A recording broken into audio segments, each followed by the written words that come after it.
Ano po reaction ninyo dahil ang bagong Speaker of the House po, si Speaker Boji Boji ay nakatanggap po biglaan ng pinakamalaking supposedly na budget ngayong sa susunod pong taon. Is this, would you call anomalous also? Or is this already, kumbaga, systematic? The norm, kasi speaker siya. Ganun po bang nangyayari dahil ang tagal nyo na nagbabantay ng budget, ano? Pag kayo po ba speaker, kayo usually nakakatanggap ng ganito kalaking budget?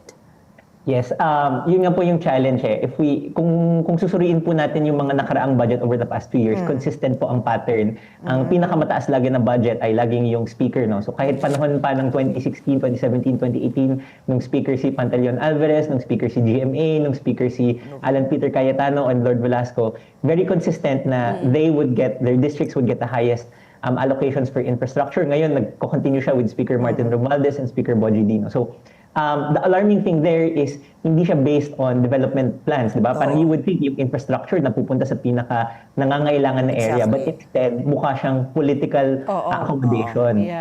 So one thing we wanted to point out is actually yung proseso ng Senado, they tried to clean this up. Kaya nga binawasan ng Senate yung DPWH budget ng House.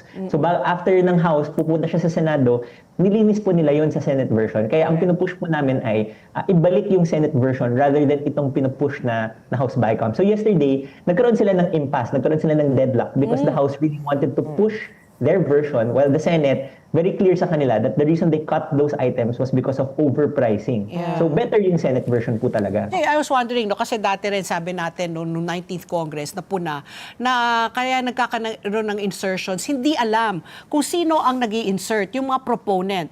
Ngayon, dahil po sa supposedly live streaming na ngayon, yung mga proponents ba linalagay na yung mga pangalan nila para kung sakali pwedeng mabalikan at sabihin, hoy, overpriced yan.